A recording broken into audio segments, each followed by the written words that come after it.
మొదటి అధ్యాయం 29వ వచన భాగాన్ని మూలవాక్యంగా తీసుకొని ఈ వచ్చిన భాగాన్ని చదువుకుందాం. మరునాడు యోహాను యేసు తన యొద్దకు రాగా చూచి ఇదిగో లోక పాపమును మోసుకొని పోవు దేవుని గొర్రెపిల్ల. చాలా చిన్న మాట ప్రార్థన. పరిశుద్ధుడు అయిన యేసయ్య, నీ పరిశుద్ధమైన పాదాలకి స్తుతులు, స్తోత్రాలు. ఇంతవరకు మొదటి ప్రార్థనతో ప్రారంభించిన పునరుద్ధానపు కోడిక పాటల్లో ఆరాధనలో మహిమ పొందినందుకు వందనాలు. పాటలు పాడిన బిడ్డల్ని, ప్రార్థించిన బిడ్డల్ని, ఆరాధనలోకి నడిపించిన బిడ్డల్ని ఆశీర్వదించండి. ఈ ప్రాంతం అంతా మా ద్వారా కదిలించబడుదుగాక. అన్ని దేశాల కంటే మా దేశాన్ని, అన్ని రాష్ట్రాల కంటే మా రాష్ట్రాన్ని, అన్ని జిల్లాల కంటే మా జిల్లాలని, అన్ని నియోజకవర్గ మండలాల గ్రామాలు, అన్ని సంఘాల కంటే దీని సంఘాన్ని ఆశీర్వదించుదుగాక. యేసునామములో బలహీనుడు నేను బలపరిచి నా నోట నీ మాటలో వెల్లడవుతుండగా నీ బిడ్డలకు విని బుద్ధి పుట్టించునుగాక. వాక్యం అర్థమయ్యే రీతిలో నా నోట నువ్వు మాట్లాడించుదుగాక. శ్రద్ధాభక్తులతో వాక్యం విని ఆశీర్వదించబడుదుగాక. వచ్చిన బిడ్డల ద్వారా అనేక మంది ఇంకా నూతన మందిరములోనికి నూతన ప్రజలను నువ్వు చేర్చుదువుగాక. యేసునామములో ప్రార్థించి వాక్యాన్ని ప్రారంభిస్తున్నాను తండ్రి, ఆమెను చెప్పిన మీ అందరికీ కూడా ప్రభు పేరట నా శుభాభివందనాలు. దేవునికి స్తోత్రం. మీరందరూ బాగున్నారా? చెప్పండి, ఎంత బాగున్నారు? మీరందరూ ఎంత బాగున్నారు? యోహాను సువార్త 3వ అధ్యాయం 16వ వచనంలో ఏం మాట ఉంది? మీరందరూ ఎంత బాగున్నారు? దేవుడు లోకమును ఎంతో మీరందరూ ఎంత బాగున్నారు అని దైవజనుడు విన్నప్పుడు మీరేం చెప్పాలి? చాలా బాగున్నాం అనాలి. దేవునికి స్తోత్రం. కొంచెమే బాగుండారంటే మీరు సమస్య ఉన్నట్టే, కొంచెమే బాగుండారంటే మీలో ఏదో ప్రాబ్లం ఉన్నట్టే. కనుక మీకున్న ప్రాబ్లాన్ని, మీకున్న సమస్యని నా ప్రభు తీర్చునుగాక. ఆమె సరే, వాక్యాన్ని విందాం. యోహాను సువార్త 1వ అధ్యాయం 29వ వచనం, దీనిని మూలవాక్యం అంటారు. దేవునికి స్తోత్రం. పరిశుద్ధాత్మ దేవుడు ఈ మధ్యాహ్న కాలపు సమయంలో మనందరికి ఇస్తున్న వాక్య సందేశం ఏమిటంటే, ఎవరా గొర్రెపిల్ల? చెప్పండి, పరిశుద్ధాత్మ దేవుడు అనండి. పరిశుద్ధాత్మ దేవుడు ఈ మధ్యాహ్న కాలపు సమయంలో మనందరికి ఇస్తున్న వాక్య సందేశం ఏమిటనగా, మీరు నోరులు తెరవాలి, నోరును ఉపయోగించాలి. మనందరికి ఇస్తున్న వాక్య సందేశం ఏమిటనగా, ఎవరా గొర్రెపిల్ల? చెప్పండి, ఎవరా గొర్రెపిల్ల? ఎవరా గొర్రెపిల్లో మనం తెలుసుకుందాం. దేవునికి స్తోత్రం. బాప్తిస్మం ఇచ్చే యోహాను ధూపం వేసే తండ్రికి,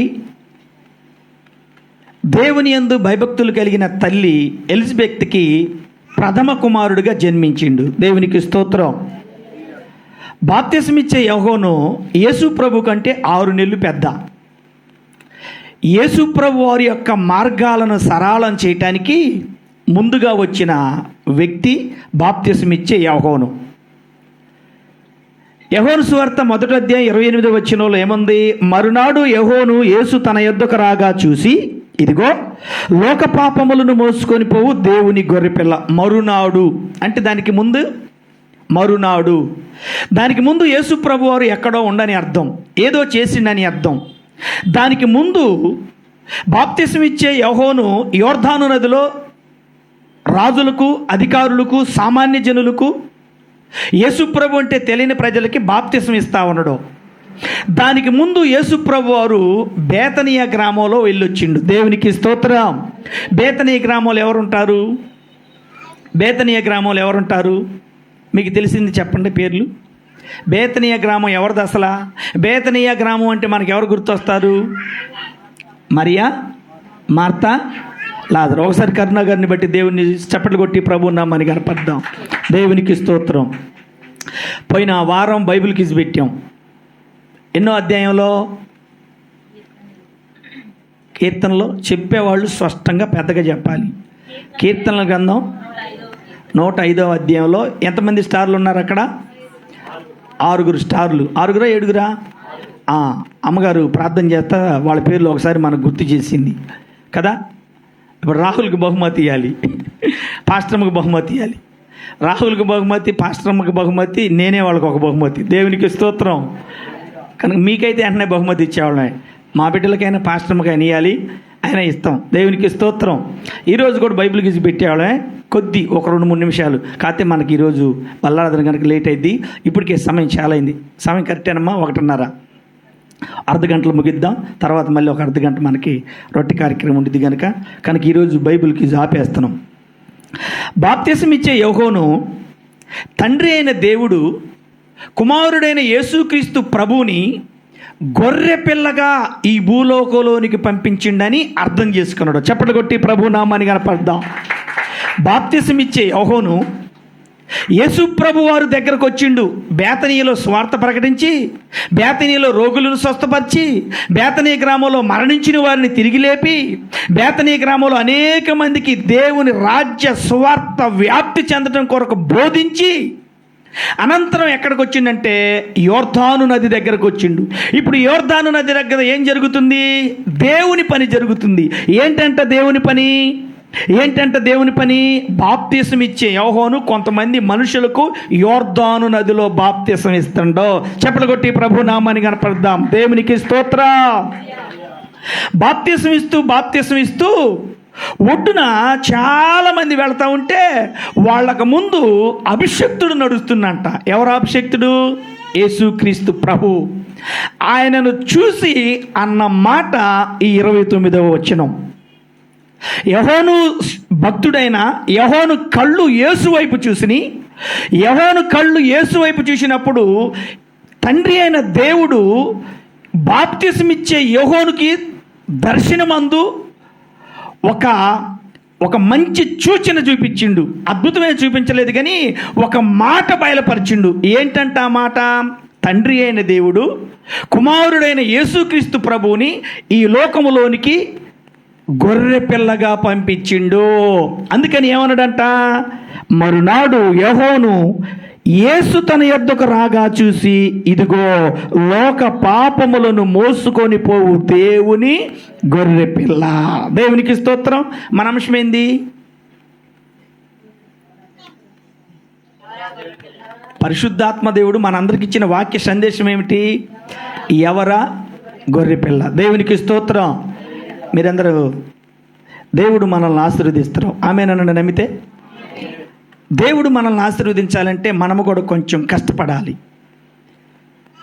శ్రద్ధగా వాక్యం వినాలి, కొంచెం చిన్న నోట్స్ ఒకటి తెచ్చుకోవాలి, ఒక పెన్ను తెచ్చుకోవాలి. మీకు చదువు వచ్చినట్టే మీకు రాయగలిగిన శక్తిలోనే రాసుకోవాలి. అప్పుడు మీకు అర్థమైపోయింది. ఇంటికి వెళ్ళిన తర్వాత మళ్ళీ ఆదివారంగా మీరు వచ్చేది. ఈ వారంలో ఏదో ఒక టైంలో దేవుడు మీకు సమయం ఇస్తే దానిని మీరు ధ్యానించవచ్చు. ఎన్ని రిఫరెన్స్లు ఉన్నాయా, ఎన్ని ఉపమానాలు చెప్పిండా, మీరు రాసుకునే దాన్ని బట్టి ఉండి అట్లా మీరు రాసుకోవటానికి ప్రయత్నం చేస్తే ఇంకా భారాన్ని దేవుడు ఏం చేస్తారంటే పెంచుతుడు. దేవునికి స్తోత్రం. భారాన్ని పెంచుతుడు. మనకు రాసుకునే అలవాటు లేదు, ప్రార్థన చేసే అలవాటు లేదు, పాట పాడే అలవాటు లేదు, పరిచర్య చేసే అలవాటు లేదు, ఇంకా అట్లానే ఉంచుతుడు. అట్లా కాదు, కొంచెం ఒక స్టెప్పును ఎక్కగలిగితే రెండో స్టెప్ సింపుల్గా ఎక్కగలుగుతూ. దేవునికి స్తోత్రం. కనుక అట్లా మనం చేసినట్లయితే ఆశీర్వదించబడతాం. కనుక బాప్తిసం ఇచ్చే యోహోను ఏం ప్రేరేపణ వచ్చిందంట? కుమారుడైన యేసుక్రీస్తు ప్రభువారు ఈ భూలోకంలోకి ఎందుకు వచ్చిండో బయలుపరిచిండు. ఎందుకంట? లోక పాపములను మోసుకొని పోవు దేవుని గొర్రె పిల్ల. 30వ వచనంలో ఏముంది? నా వెనుక ఒక మనుష్యుడు వచ్చుచున్నాడు. అందుకే ఇందాక చెప్పా. ఇప్పుడు యేసు ప్రభు కంటే ముందు ఎవరు వచ్చారు? బాప్తిసం ఇచ్చే యోహోను వచ్చిండానండి. బాప్తిసం ఇచ్చే యోహోను వచ్చిండు. బాప్తిసం ఇచ్చే యోహోను తండ్రి పేరేం పేరు? జకరియా. బాప్తిసం ఇచ్చిన తల్లి పేరేం పేరు? బాప్తిసం ఇచ్చే యోహోను యొక్క తల్లి ఎలిజబెత్. కనుక జకరియా ఎలిజబెత్కి పుట్టిన ప్రథమ కుమారుడు యోహోను. ఇప్పుడు యోహోను యేసు ప్రభు కంటే ఎన్ని నెలల ముందు? 6 నెలల ముందు. ఆయన అంటుండో నా వెనక ఒక మనుషుడు, అంటే నా వెనక ఒక మనుషుడు వస్తుందంటే ఇప్పుడు ఆయన వెనక ఎవరు వచ్చినట్టేగా. ఎవరు వచ్చారు ఇప్పుడు యేసు ప్రభు కంటే ముందు? యోహోను వచ్చిండు. దేవునికి స్తోత్రం. అర్థమైతే నేను ఆ మాటలో యోహోను వచ్చిండు. ఇంకా ఏమంటుండో? నా వెనక ఒక మనుషుడు వచ్చుచున్నాడు, ఆయన నాకంటే ప్రముఖుడు గనుక నాకంటే ముందటి వాడయ్యనని నేను ఎవరిని గూర్చి చెప్పుతునో ఆయనే ఈయన. చప్పట్లు కొట్టి ప్రభునామాన్ని కనపడ్డాం. నేను ఎవరిని గూర్చి చెప్పుచున్నానో, ఎవరు నామమున బాప్తిసం ఇస్తా ఉన్నానో ఆయనే ఈయన. ఎవరైనా లోక పాపములను మోసుకొని పోవు దేవుని గొర్రెపిల్ల. 31 వచనం, నేను ఆయనను ఎరగనైతిని గాని ఆయన ఇశ్రాయేలుకు ప్రత్యక్షమగుటకు నేను నీళ్లలో బాప్తిసం ఇచ్చుచు వచ్చి తిని చెప్పాను. మరియు యెహోవాను సాక్ష్యం ఇచ్చుచు ఆత్మ పావురము వలె ఆకాశం నుండి దిగి వచ్చుట చూచి తిని ఆ ఆత్మ ఆయన మీద నిలిచెను. ఎవరి మీద నిలిచిందంట ఆత్మ? ఆత్మ ఎవరి మీద నిలిచింది? దేవుని మీద నిలిచింది. దేవుని మీద నిలిచిన ఆత్మ పావురం వలె మనందరి మీద కూడా దేవుని ఆత్మ ఉండునుగాక. మనందరం కూడా పరిశుద్ధాత్మతో నింపబడుదుముగాక. పరిశుద్ధాత్మతో మనం నింపబడితే శక్తివంతులు. పరిశుద్ధాత్మ మనలో లేకపోతే శక్తి మనలో ఉండదు. బలహీనులమే. కనుక ఎంత బైబిల్ చదివినా, సాంగ్స్ పాడినా, ఫాస్టింగ్ ఉన్నా, ప్రేయర్ చేసినా దేవుని ఆత్మతో నింపబడాలి. మనం భాషలు మాట్లాడేటట్టు ఉండాలి. పరిశుద్ధాత్మ మీ మీదకి వచ్చినప్పుడు లేఖనాలు ఏమైనా సెలవిస్తున్నాయి? మీరు బలహీనులు అని ఉందా? ఏమని ఉంది?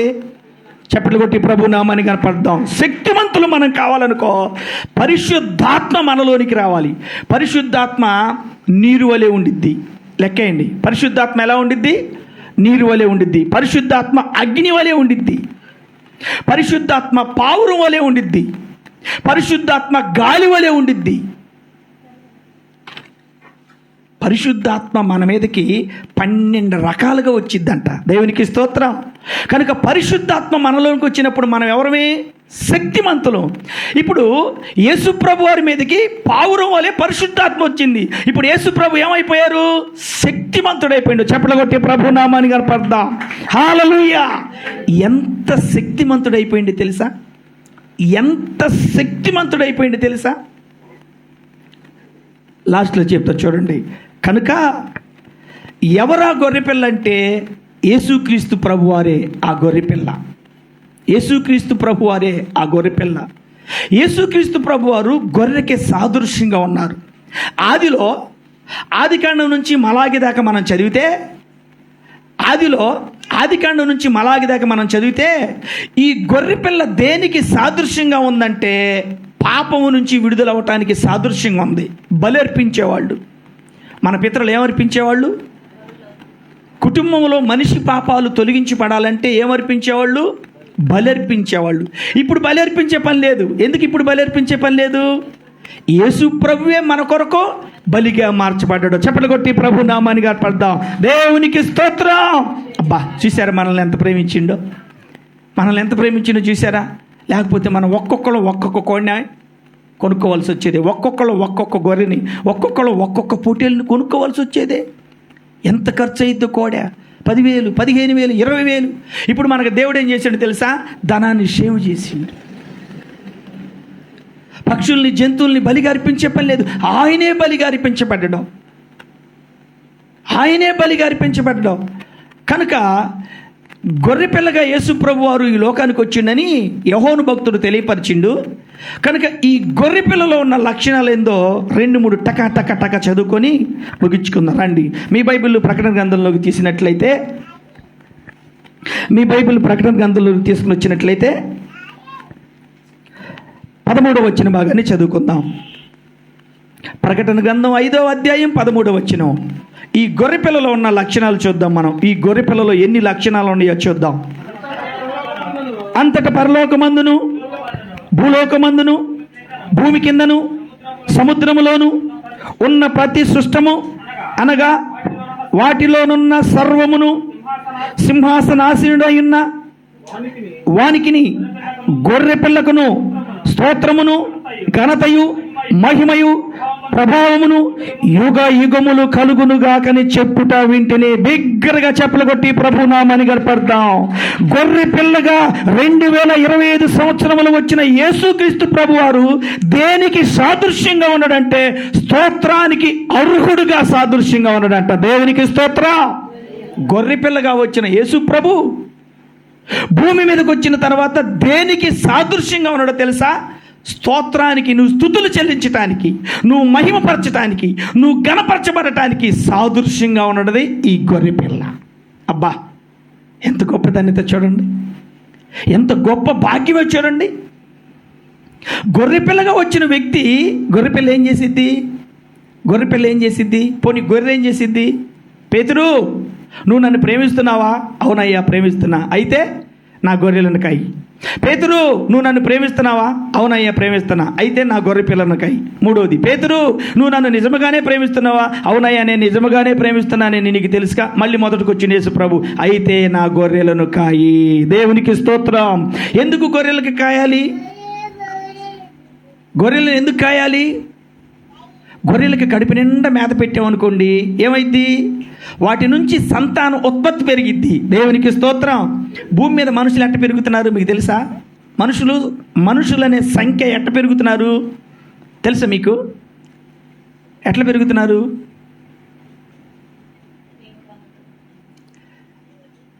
ఆదిలో వివాహం అనే వ్యవస్థను దేవుడు సిద్ధపరిచిండు. చెప్పులు కొట్టి ప్రభు నామాన్ని కనపడదాం. ఆదిలో వివాహం అనే వ్యవస్థను దేవుడు సిద్ధపరిచిండు. అది ఇప్పటికీ కంటిన్యూ అయితేనే ఉంది. అటు రీతిగా భూమి మీద సంతానం ఏమైపోతుందంట? అభివృద్ధి పడుతుంది. అభివృద్ధి పడుతుంది. దేవుని ద్వారా సంతానం అభివృద్ధి పడుతుంది. దేవుని ద్వారా వివాహాలు జరుగుతున్నాయి. దేవుని ద్వారా స్త్రీలు గర్భాలు ధరిస్తున్నారు. దేవుని ద్వారా బిడ్డల్లో. దేవునికి స్తోత్రం. కనుక గొర్రెపిల్లగా వచ్చిన యేసు ప్రభు దేనికి సాదృశ్యంగా ఉన్నాడో తెలుసా? భూమి మీద దేనికి సాదృశ్యంగా ఉన్నాడంట? మనం స్తుతులు చెల్లించటానికి, మనము గణపరచటానికి, మనము ప్రకటించటానికి, మనము హెచ్చించటానికి ఆయన అర్హుడు. హల్లెలూయా! ఆయన అర్హుడు. ఇంకెవ్వరు అర్హులు కాదని అర్థం. ఇంకెవరికి నువ్వు స్తుతులు చెల్లించకూడదు, ఇంకెవరు నువ్వు గణపరచకూడదు, ఇంకెవరు నువ్వు ఆరాధించకూడదు. అర్థమైతే నేను ఆ మాటలో?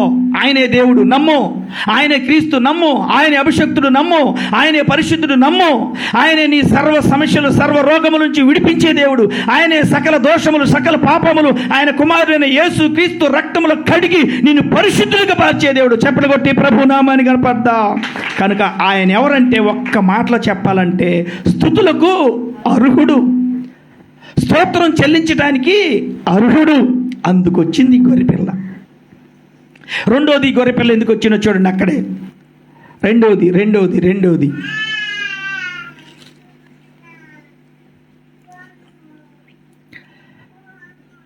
ప్రకటన గ్రంథం 7వ అధ్యాయం 17వ వచనం. మొదటగా గొర్రెపిల్లగా యేసు ప్రభు భూలోకంలోకి ఎందుకు వచ్చిండు? స్తోత్రానికి అర్హుడుగా ఉండటానికి వచ్చింది. అంటే నువ్వు దేవుణ్ణి స్తుతించాలి, దేవుణ్ణి మహింపరచాలి, దేవుణ్ణి గణపరచాలి. ఇప్పుడు రెండోది ఎందుకు వచ్చిందో చూద్దాం త్వరగా. ప్రకటన గ్రంథం 7వ అధ్యాయం 17వ వచనం. ఎలయనగా సింహాసన మధ్యమందుండు గొర్రెపిల్ల వారికి. ఇప్పుడు మీరు చెప్పండి, రెండోది యేసుక్రీస్తు ప్రభు వారు గొర్రెపిల్లగా ఈ లోకానికి ఎందుకు వచ్చిండు? మనకి కాపరిగా ఉండటానికి వచ్చిండు అనాలి. కాపరి అంటే ఎవరికి కాపరి? నీ కాపరి కాదా దేవుడు? నీ కుటుంబానికి కాపరి కాదా? నీ పిల్లలకు కాపరి కాదా? నీకు కలిగిన సమస్తానికి దేవుడు కాపలాదారుడుగా కాపరిగా ఉండట్లేదా? దేవునికి స్తోత్రం.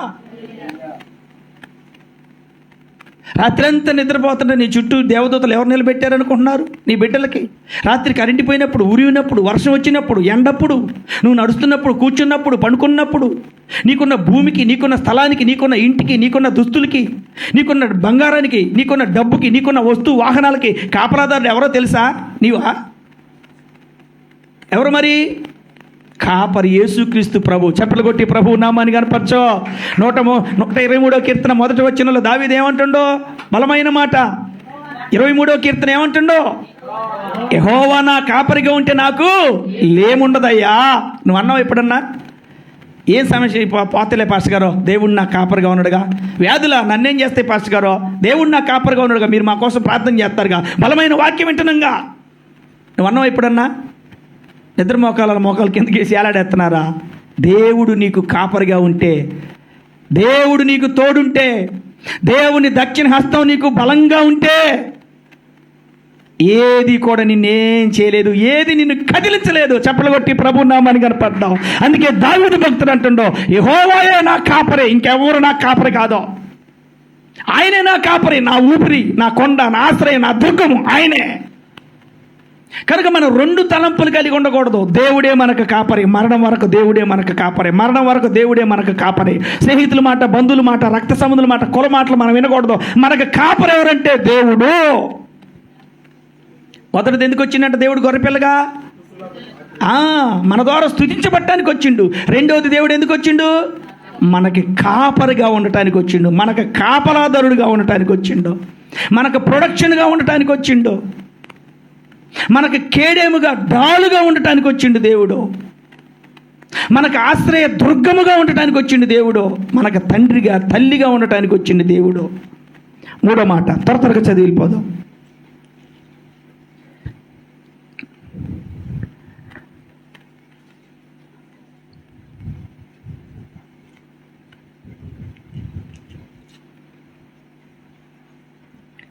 ఏడవ అధ్యాయం 10వ వచనం. ప్రకటన గ్రంథం 7వ అధ్యాయం 10వ వచనం. సింహాసనాసీనుడైన మా దేవునికి గొర్రెపిల్లకును మా రక్షణకై స్తోత్రమని మహాశబ్దముతో ఎలుగెత్తి చెప్పిరి. దేవునికి స్తోత్రం. మూడోది 2025 సంవత్సరాల క్రితం యేసు ప్రభు వారు గొర్రెపిల్లగా ఈ భూలోకంలోకి ఎందుకు వచ్చిందంట? ఎందుకు వచ్చిండు? మనల్ని రక్షించడానికి వచ్చిండు. బిగ్గరగా చెప్పలు కొట్టి ప్రభు నామానిగా పడ్డాం. హల్లెలూయా. దేవుడే కానీ మనకు రక్షణ ఇవ్వకపోతే అసలు ఇక్కడ మనం కూర్చునేవాళ్ళేనా? దేవుడే కానీ మనకు రక్షణ ఇవ్వకపోతే కొంతమంది పాటలు పాడేవాళ్ళేనా? కొంతమంది ప్రార్థన చేసేవాళ్ళేనా?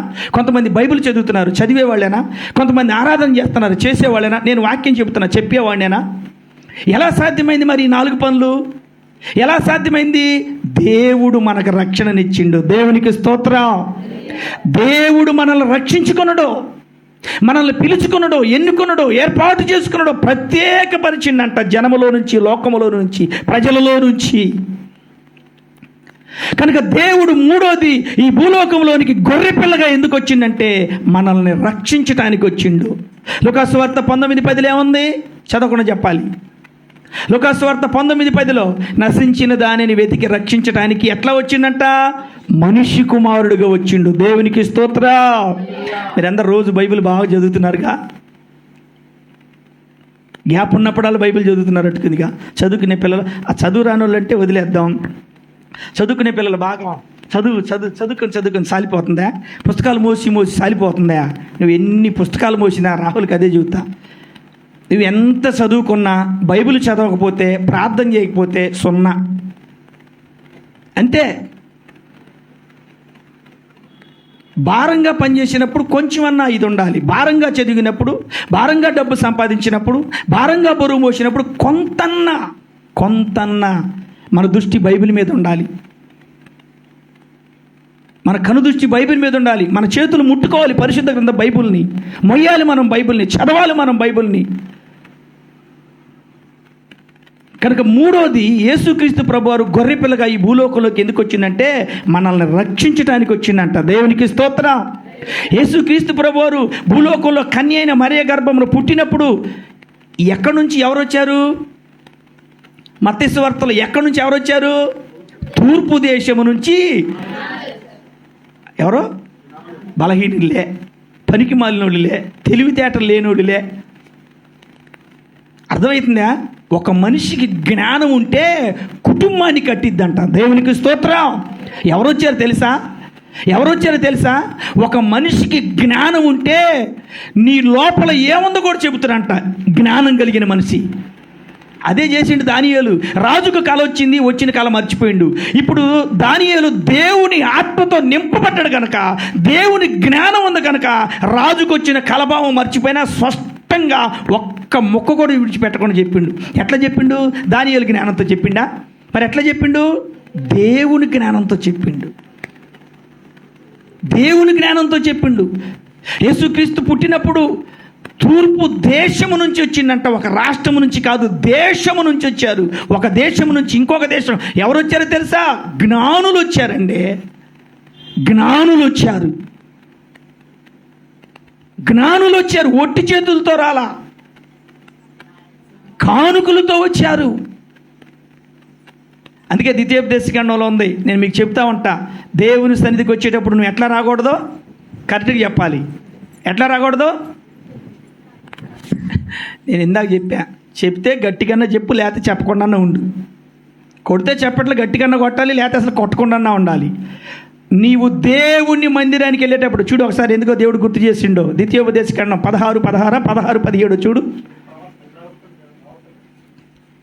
అంతేనా? ఒకసారి చూద్దాం. ప్రసంగిలోగా మీరు చెప్పే మాట ఉంది. మీరు చెప్పే మాట ఎక్కడుంది? ప్రసంగిలో కాదా?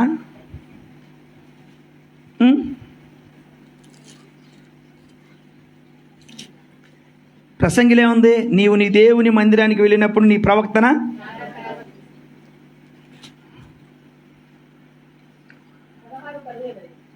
ద్వితీయోపదేశకాండమ్మా. అదిగో నేను చెప్పా కదా, 16 కానీ 17 కానీ. అదిగో ద్వితీయోపదేశకాండం 16వ అధ్యాయం 17వ వచనం. వారు ఒట్టి చేతులతో యెహోవా సన్నిధికి కనబడక నీ దేవుడైన యెహోవా నీకు అనుగ్రహించిన దీవెన చొప్పున ప్రతి వాడును తన శక్తి కొలది ఇవ్వవలెను. చెప్పలు కొట్టి ప్రభునామాన్ని కనపడదాం. దేవుడు శక్తి అంతా ఇచ్చిండు మనకి, రక్షించి మనం రక్షించడానికి దేవుడు ఏం చేసిండో తెలుసా? ఆయన శక్తి అంతా మన కోసం దారపోసిండు. అర్థమవుతుందా?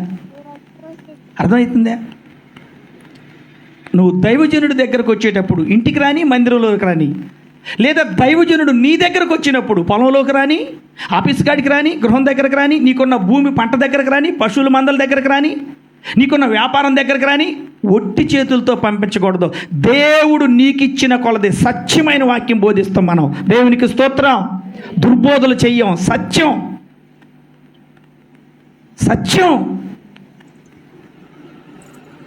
కనుక యేసు ప్రభు వారు గొర్రెపిల్లగా ఈ భూలోకంలోది మూడోది ఎందుకు వచ్చిండో తెలుసా? మనల్ని రక్షించడానికి వచ్చిండు. ఎంతమంది రక్షణ లేకున్నారో చూడండి ఒక్కసారి. రాత్రి చెప్పాం, భూమి దేంతో నింపబడిందంట? చీకటితో నింపబడింది. ఏ చీకటితో నింపబడింది? కటిక చీకటితో. గుండెలు పగిలిపోవట్లేదు ఆ మాట మీరు విన్నప్పుడు, రక్షించబడ్డ వాళ్ళు విన్నప్పుడు? రక్షించబడ్డ వాళ్ళకి ఆ మాట తెలిసినప్పుడు, అయ్యో నిజమే కదా, నా ఇంట్లో ఇంకా చాలామందికి రక్షణ లేదే, నా వీధిలో చాలామందికి రక్షణ లేదే, నా గ్రామంలో నా స్నేహితులు, బంధువులు, రక్త సంబంధులు, శ్రేయభిలాషులు, ముఖ్య స్నేహితులు చాలామందికి రక్షణ లేదే. కటిక చీకటి వారిని కమ్ముకుందే, ఆవరించిందే. భారం, బాధ్యత, దుఃఖము, ఏడుపు.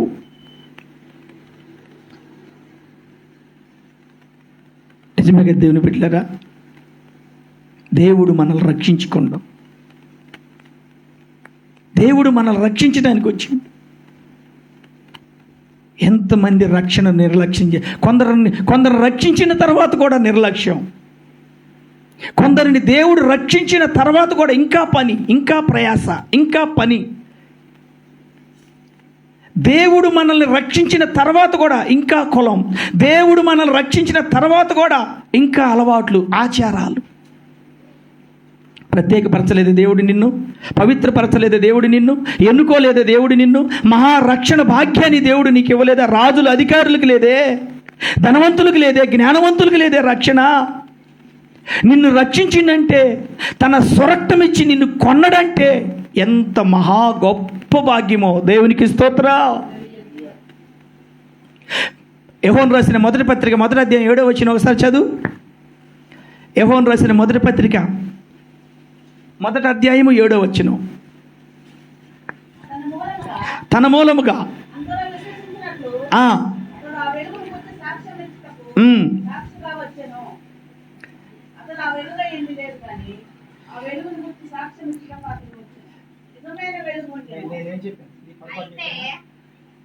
యోహాను రాసిన మొదటి పత్రిక 1వ అధ్యాయం 7వ వచనం. అది అయితే ఆయన వెలుగులోనున్న ప్రకారము మనమును వెలుగులో నడిచిన ఎడల మనము అన్యోన్య సహవాసము గలవారమై ఉందుము. ఇప్పుడు చూడండి, ఇక్కడ చూడండి, అండర్లైన్ చేసుకోండి ఆ మాట మీరు. నిన్నేం చేసిండు దేవుడు? ఎలా నీకు రక్షణ ఇచ్చిండు దేవుడు? డబ్బుతోనా, వెండితోనా, బంగారముతోనా? ఎలా రక్షించిండు? అప్పుడు ఎవరు ఆయన కుమారుడంటే యేసు ప్రభు. అదిగో లోక పాపములను మోసుకొని పోవు దేవుని గొర్రెపిల్ల. ఎవరి గొర్రెపిల్ల? యేసు ప్రభు. అప్పుడు ఆయన కుమారుడైన యేసుక్రీస్తు రక్తము ప్రతి పాపము నుంచి మనల్ని పవిత్రులుగా చేసింది. చెప్పులు కొట్టి ప్రభు నామాన్ని గణపడతాం. అదే దేవుడు నీకు నాకు ఇచ్చిన రక్షణ. అదే నీకు నాకు దేవుడు ఇచ్చిన రక్షణ, ఆయన రక్తము. కనుక దేవుని బిడ్డలారా చెప్పండి, మొట్టమొదటిగా యేసు గొర్రెపిల్లగా ఈ భూలోకంలోకి ఎట్లా వచ్చిండు? మొట్టమొదటి పాయింట్ మన ద్వారా స్తుతించబడటానికి వచ్చిండు. రెండవది మనకి కాపరిగా ఉండటానికి వచ్చిండు. మూడవది మనల్ని రక్షించడానికి వచ్చిండు. దేవునికి స్తోత్రం. ప్రకటన గ్రంథం 19వ అధ్యాయం 7వ వచనం ఒక్కసారి చదువుతావా? 7వ వచనం.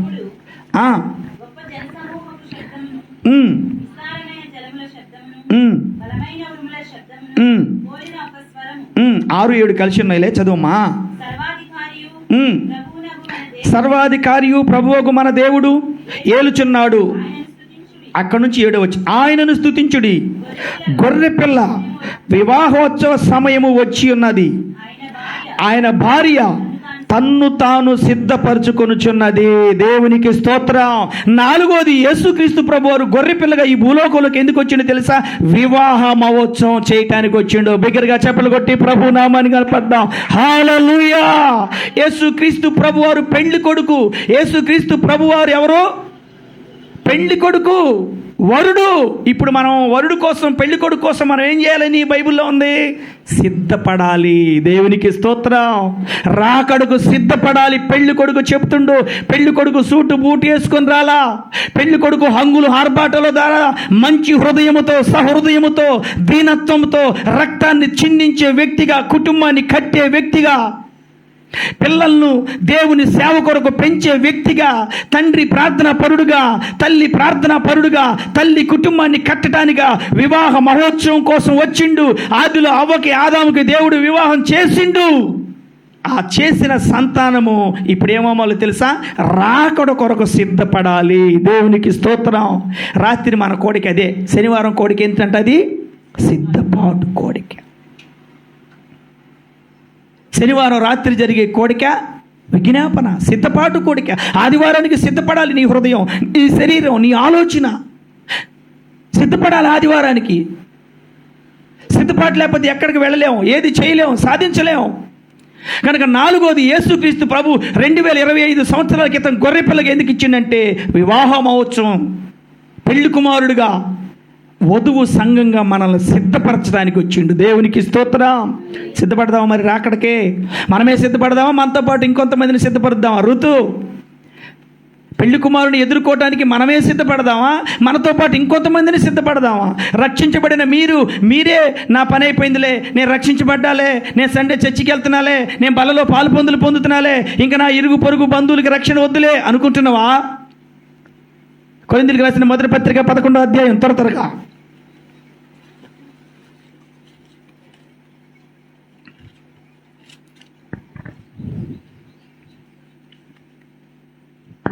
ఎక్కడుందా వచ్చిన? ప్రభు శరీరం భుజించినప్పుడు నువ్వేం చేయాలి?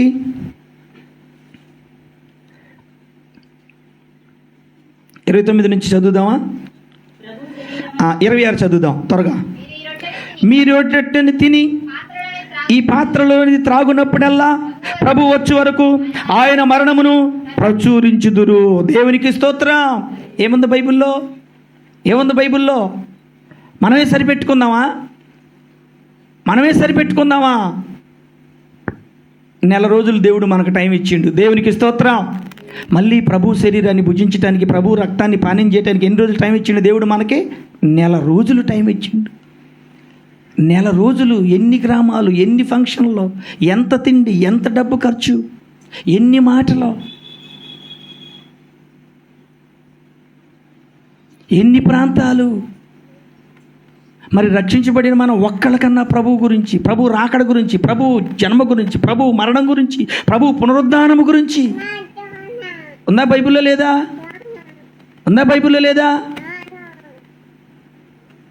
ప్రభు వచ్చే వరకు ఆయన బలలో పాలు పొందుతూ కనుక కనీసం చెప్పే ధన్యత, చెప్పే సమయం లేకపోయినా, అందుకే నశించిపోతున్న వాళ్ళ కోసం మనమందరం, మీరందరూ ఏం చేయాలి? ప్రార్థన చేయాలి. దేవునికి స్తోత్రం.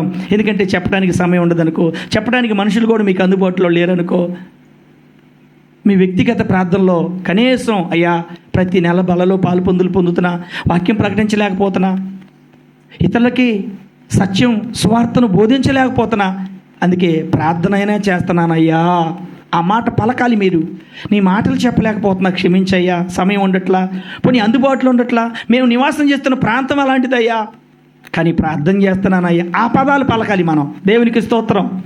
ఆ పదాలు పలికితే దేవుడు మెచ్చుతుడు, నచ్చుతుడు. అదే పలికింది రాత్రి హన్న, నీ దాసురాలనయ్యా, ఎన్ని మార్లు అంది? నీ సేవకురాలు ఎన్ని మార్లు అంది? ఆమేన్. ఆ మాటలు పలకాలి మనం, ఆ మాటలు పలకాలి. కనుక దేవుని బిడ్డలారా, నాలుగోది దేవుడు ఎందుకు వచ్చిందంట? ఆయన పెళ్లి కొడుకు సిద్ధపడాలి. ఇప్పుడు మనం సిద్ధపరచడానికి వచ్చిండు, పెళ్లి చేయటానికి వచ్చిండు. మనం కూడా మనతో పాటు పెళ్లి కొంతమందిని తీసుకెళ్ళాలి. మనం సిద్ధపడుతున్నాం, మనతో పాటు కొంతమందిని సిద్ధపరచాలి. 5వ చదివి ముగించుకుందాం త్వరగా, మళ్ళీ ప్రకటన గ్రంథంలోకి వెళ్ళిపోదాం. 5వ అధ్యాయంలోకి వెళ్ళిపోదాం. టైం 2 అయింది. 5వ అధ్యాయం 5వ వచనం చదువుదాం. 6 చదువుదాం. మరియు సింహాసనమునకును ఆ 4 జీవులకును పెద్దలకును మధ్యను, మరియు సింహాసనమునకును ఆ 4 జీవులకును పెద్దలకును మధ్యను వధింపబడినట్లుండిన గొర్రె పిల్ల నిలిచియుండుట చూచితిని. అంటే ఇప్పుడు 5వది 2025 సంవత్సరాల క్రితం యేసు క్రీస్తు ప్రభు వారు గొర్రె పిల్లగా ఎందుకు వచ్చిండు? వధించబడటానికి వచ్చిండు. బిగ్గరగా చప్పలు కొట్టి ప్రభు నామాన్ని కనపడతాం. నీ కొరకు బలి అవటానికి వచ్చిండు, నీ కొరకు రక్తాన్ని కాల్చడానికి వచ్చిండు, నీ కొరకు గాయపరచబడటానికి వచ్చిండు, నీ కొరకు కన్నీరు ఏరులై పార్చడానికి వచ్చిండు, నీ పాపం తన మీద వేసుకోవడానికి, నీ శాపం నీ అతిక్రమములు తన భరించటానికి, నీ మరణం తన మరణించటానికి, నీ గాయము నీ రక్తము తన గాయపరచబడి తన రక్తాన్ని చిందించి నీవు బలిగా నరకానికి వెళ్ళటం దేవుడికి ఇష్టం లేక, నువ్వు శాపగ్రస్తులు అవటం దేవుడికి ఇష్టం లేక ఆయనే గొర్రె పిల్లగా వధించబడటానికి వచ్చిందంట. దేవునికి స్తోత్రం. వధించబడటానికి వచ్చిండు. ప్రపంచవ్యాప్తంగా ఈ దినమున ఎన్ని పక్షులు, ఎన్ని జంతువులు వధించబడి ఉంటారు చెప్పండి మీరు? ప్రపంచవ్యాప్తంగా ఈ దినమున ఎన్ని పక్షులు, ఎన్ని జంతువులు వధించబడ్డాయి? అవన్నీ వధించబడ్డాయి, అవన్నీ గాయపరచబడ్డాయి, అవన్నీ రక్తము కార్చినాయి. ఎవరి కోసం చెప్పండి? ఎవరి కోసం? మన కోసమే. ఎందుకు? అవి తినందే మనం ఉండలేము. ముక్కలేందే అక్షయ్ కంటే ముక్కలేందే ముక్క దిగదట రోజు.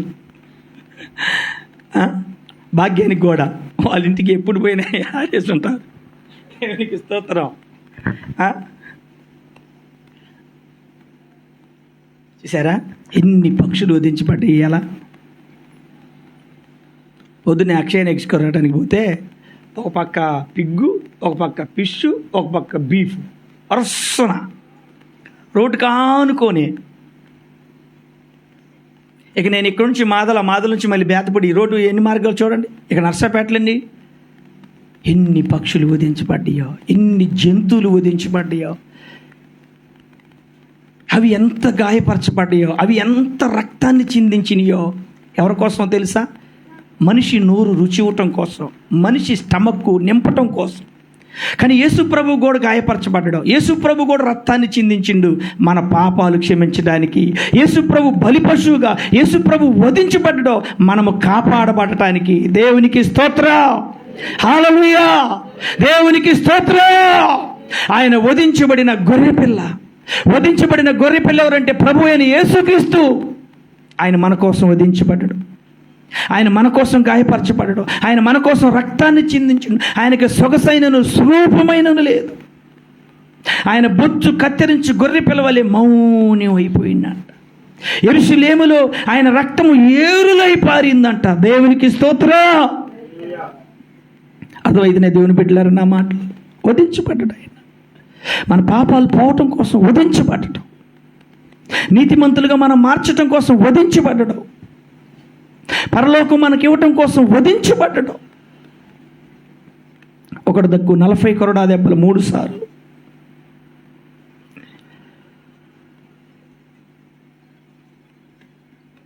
మూడు మేకులు 5 గాయాలు, తల మీద ముళ్ళ కిరీటం, భుజము పైన ప్రచ్చి మ్రాననే సిలువ, మండుటి ఎండల్లో ఆకాశానికి భూమికి మధ్య ఒక అడ్డకమ్మికి ఒక నిలువు కమ్మికి సిలువలో శాపగ్రస్తుడై వేలాడ తీయబడి వధించబడింది ఆయన. దేవునికి స్తోత్ర. ఏ పాపము ఎరుగని నీకు ఈ పాపలోకమే పడని సిలువ వేసిందా, ఏ నేరము తెలియని నీకు అన్యాయపు తీర్పునే ఇచ్చిందా, అవునయ్యా, మోయలేని బరువు మోము పైన నడవలేని నడకలతో తడబడుతూ పోయావా, శోలివాలి పోయావా. ఎవరి కోసమో ఈ ప్రాణత్యాగము, ఎవరి కోసమో ఈ వధించబడుట, నీ కోసమే నా కోసమే మనందరి కోసమే. కనుక దేవుని పెట్టారు యేసుక్రీస్తు ప్రభువారు వధించబడటానికి గొర్రెపిల్లగా 2025 సంవత్సరాల క్రితం మన మధ్యకు వచ్చిండు. ఆయనను చూసి బాప్తిసమిచ్చి యోహాను అంటుండో, ఇదిగో లోక పాపములను మోసుకొని పోవు దేవుని గొర్రెపిల్ల. ఎవరా గొర్రెపిల్ల అంటే రక్షకుడైన యేసుక్రీస్తు ప్రభు. మొదటగా గొర్రెపిల్లగా ఎందుకు వచ్చిండు? మొదటి పాయింట్. రెండవది కాపరిగా ఉండటానికి. మూడవది మనల్ని రక్షించటానికి. నాలుగవది వివాహానికి మనల్ని సిద్ధపరచడానికి. ఐదవది మన కొరకు వధించబడటానికి వచ్చాడు. వధించబడిన గొర్రెపిల్ల. 5 మాటలు మనసు పెట్టమని కోరుతా ఉన్నా, 5 మాటలు తెలియని బిడ్డలుగా తెలియపరచమని కోరుతా ఉన్నా, 5 మాటలు ఇంటికెళ్ళి మళ్ళీ ధ్యాన రూపంగా ఉండమని తెలియపరుస్తా ఉన్నా. దేవుడు రాకడ అతి సమీపంగా ఉంది. భయంకరమైన దినాలు మనం ఎదుర్కొంటున్నాం. రక్షణలో స్థిరపరచబడండి, రక్షణలో రక్షించబడటానికి సహాయం చేయండి. దేవుడు రాకడ కొరకు ఎదురు చూడండి. దేవుడి మాటలో మనందరి హృదయాలు నింపును గాక. ఆ పరిశుద్ధుడా నీకు వందనాలు. కొద్ది నిమిషాలు నీ మాటలు, 5 మాటలు మా హృదయంలో నీది కట్టి ఫలించు. ముందున్న సమయాన్ని నీ చేతులకు అప్పచెప్పుకుంటూ యేసు నామములో ప్రార్థన చేస్తున్నాను.